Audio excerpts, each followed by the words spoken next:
et dire tenant ouverte son ouverture, sans excuse, sans évasion ni alibi. Fin de citation. On distinguera ici sans peine une réponse à la thèse centrale de Derrida dans Violence et métaphysique.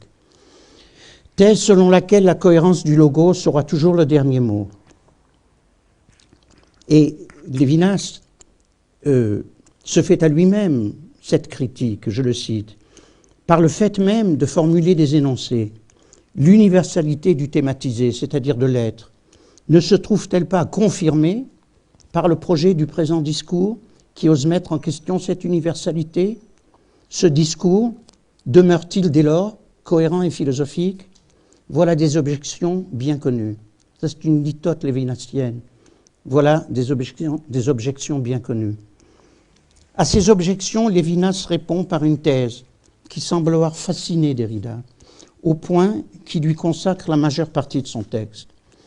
Les interruptions du discours rationnel, nous dit Lévinas, le dérangement que le face-à-face avec autrui lui impose sans cesse, ne sont pas effacées du récit qui les relate.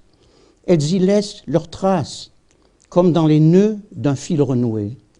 Et de fait, l'écriture philosophique de Lévinas est faite de toute une série de reprises, de retours en arrière, d'hésitations et de repentirs, qui témoignent de la présence, derrière le texte, d'une sorte de dialogue initial, jamais effacé, dont il tirerait son origine. Alors, je ne sais pas combien de temps ai-je encore. Comment? Un quart d'heure? À peu près. Bon. L'autre thème que Derrida développe dans ce moment même porte sur le statut du féminin dans l'œuvre, ou plus précisément dans l'écriture de Lévinas. Des violences et métaphysiques, Derrida avait remarqué que totalité infinie, je cite, pousse le respect de la dissymétrie jusqu'au point où il nous paraît impossible, essentiellement impossible, qu'il ait été écrit par une femme. Le sujet philosophique en est l'homme, vir. Comment comprendre ce phénomène remarquable, écrit Derrida dans l'histoire de l'écriture philosophique? Une première réponse se trouve sans doute dans le fait souligné par Derrida que chez Lévinas, la notion d'altérité renvoie en premier lieu, je cite, un tout autre sexuellement non marqué, et non pas à la différence sexuelle. Celle-ci serait dérivée ou subordonnée à l'idée de l'altérité en général. Mais ceci n'explique pas encore le fait que chez Lévinas, la différence sexuelle porte toujours la marque de la priorité du masculin sur le féminin. Sur le fond d'une égalité de principe entre les deux sexes, s'appréhenderait en effet, citation de Lévinas, une certaine prééminence de l'homme, une femme venue plus tard et en tant que femme, appendice de l'humain. Fin de citation. Cette formule est tirée d'une des lectures talmudiques et se fonde sur le commentaire par Lévinas du récit biblique de la création de la femme à partir, non pas d'une des côtes en hébreu, mais d'un des côtés d'Adam. L'interprétation par Lévinas de ce texte, comme signifiant la secondarité à la fois chronologique et ontologique de la femme par rapport à l'homme, a choqué Derrida. Et cela non seulement en raison du préjugé antiféminin qu'elle véhicule, mais également à cause d'une série d'incohérences herméneutiques que Derrida semble avoir notées intuitivement. À propos du sens de ce passage biblique cité par Lévinas, Derrida pose en effet la question suivante, je cite, « Il faudrait vérifier que chaque fois, la secondarité de la différence sexuelle y signifie la secondarité du féminin, entre parenthèses, mais pourquoi donc? Et que l'initialité du prédifférentiel s'y marque chaque fois de ce masculin qui devrait pourtant, comme toute marque sexuelle, ne venir qu'après coup. » Fin de citation. Pourquoi donc, en effet?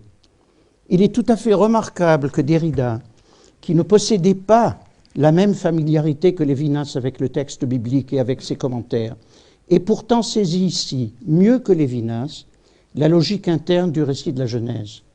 En effet, celui-ci ne dit jamais qu'Adam, le premier être humain, ait été de sexe masculin. Au contraire, le texte biblique précise explicitement qu'Adam a été créé masculin et féminin. Je cite Genèse 1, 27. « Et Dieu créa Adam à son empreinte, il le créa à l'empreinte de Dieu, masculin et féminin. Il les créa. Il est clair que dans ce verset, l'objet de la création divine n'est pas un être particulier et de surcroît de sexe masculin. Et pourquoi donc? Mais l'être humain en général, Mensch en allemand, et non pas man. Le thème hébreu Adam ne renvoie pas à un nom de personne, mais à un nom commun, comme l'indique l'article défini Ha en hébreu, qui le précède, Ha, Adam. L'être que Dieu crée ici n'est pas un individu nommé Adam, mais l'homme en général, ou si l'on veut, l'idée même d'humanité. D'autre part, cet être humain, ce prédifférentiel selon Derrida, n'est pas marqué sexuellement. Ce n'est pas un mâle, ni une femelle. Ce n'est pas davantage un être neutre, un concept indifférencié. Cet être-là porte déjà en lui le principe d'une dualité originelle, masculin et féminin, et les créa. Celle-ci, soulignée encore par le pluriel, il les créa, renvoie à une dualité fondatrice au sein même de l'unité de l'humain. Et c'est ce à quoi Derrida aspirait au fond dans sa critique. C'est pourquoi il ne faut pas non plus représenter cet Adam primordial comme un hermaphrodite, c'est-à-dire comme un être possédant à la fois les deux caractères sexuels de l'homme et de la femme. L'Adam du premier chapitre de la Genèse ne relève ni de la physiologie, ni de l'anthropologie, mais de la métaphysique. Sa dualité originelle se présente spécifiquement comme différence, mais pas encore comme séparation. Celle-ci n'apparaîtra que plus tard, précisément avec le récit de la scission de l'Adam primordial en deux êtres de sexe opposés. Je conclus. Le dernier texte que Derrida est consacré à Lévinas, c'est sa conférence intitulée « Le mot d'accueil », conférence prononcée lors du colloque Visage et Sinaï, tenu en décembre 1996 à la Sorbonne. Ce qui caractérise ce texte est l'accent mis sur les thèmes juifs dans la pensée de Lévinas, et en particulier sur sa vision du messianisme et de l'État d'Israël. Sur ces deux sujets, l'attitude de Derrida apparaît comme résolument critique. Sans pouvoir m'attarder sur les détails de son raisonnement, je voudrais souligner pour terminer l'un des points de désaccord essentiels soulevés par Derrida. Il s'agit de la question du messianisme, et plus spécifiquement du rapport du messianisme aux politiques. Dans certaines de ses dernières leçons talmudiques, Lévinas avait défendu, non sans passion, l'idée d'une vocation messianique particulière à l'État d'Israël. Bien entendu, Lévinas était trop lucide pour prétendre que cette vocation, cet engagement, selon ses propres termes, s'était déjà manifesté concrètement dans la politique israélienne. Mais il avait vu, comme bien d'autres, dans la visite de Sadat à Jérusalem, comme un premier signe annonciateur de cet espoir messianique. Derrida avait été visiblement choqué par cette idée d'une incarnation de l'idéal messianique dans un État particulier. Mais plus généralement, c'est l'idée même du rétrécissement d'une catégorie qu'il percevait comme universelle dans une histoire particulière qu'il ne pouvait pas accepter, d'où sa suggestion de différencier entre un messianisme enraciné dans un destin national et une messianité universelle. D'où aussi l'idée je cite, d'une expérience de la Torah et des temps messianiques avant même ou hors du Sinaï. Ce qui est remarquable dans cette hypothèse, une fois de plus, dont Derrida pense qu'elle n'est évidemment pas celle de Lévinas, du moins dans cette forme, mais cela n'est pas sûr à mes yeux, c'est qu'elle rejoint très exactement, et sans que Derrida ne le soupçonne, une idée classique de la tradition mystique juive, celle d'une Torah primordiale, appelée la Torah de Dieu, ceci par opposition à la Torah de Moïse, qui en représenterait en quelque sorte la forme incarnée dans la réalité historique du peuple juif. Ce qui aurait été révélé dans la théophanie du Sinaï serait précisément cette Torah particulière derrière laquelle se profilerait la Torah universelle destinée à l'humanité tout entière. Ce qui différencie pourtant cette idée d'une dualité originelle de la Torah de celle suggérée par Derrida, c'est que pour la tradition juive, ces deux dimensions, celle de l'universel et celle du particulier, ne sont pas exclusives l'une de l'autre. Car pour la tradition juive, et ceci à la différence du logos grec, l'universel ne se donne pas en dehors du particulier, mais précisément à travers lui. Derrida, qui pense, peut-être à tort, que cette hypothèse n'est évidemment pas celle de Lévinas, ajoute en même temps que cette hypothèse, la sienne, d'une Torah universelle, cherche à s'avancer dans sa direction, peut-être pour le croiser encore. Je termine par une phrase de Derrida, au cœur d'un chiasme, comme il dit un jour, conclut-il, répondant ainsi 26 ans après à une formule de Lévinas qu'il n'avait visiblement pas oubliée.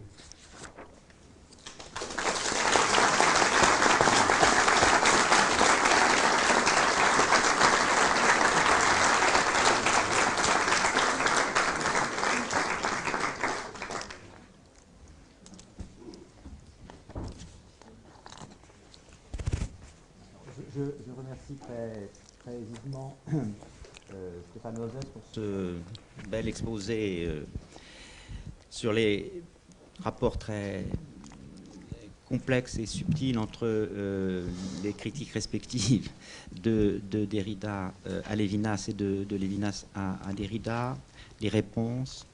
Je remercie aussi d'avoir bien voulu serrer un peu son exposé pour tenir dans le temps malheureusement court qui nous est imparti. Nous avons un tout petit peu de temps pour la discussion, donc celle-ci est ouverte et nous procéderons comme précédemment, si vous voulez bien, avec le micro. On peut peut-être demander à Rudolf Bernet de revenir. Oui, Rudolf, peut-être vous voulez venir si vous avez une question. Oui, je propose que la discussion maintenant porte sur à la fois l'exposé de Rudolf Bernet et sur celui de Stéphane Moses. Donc si vous voulez revenir...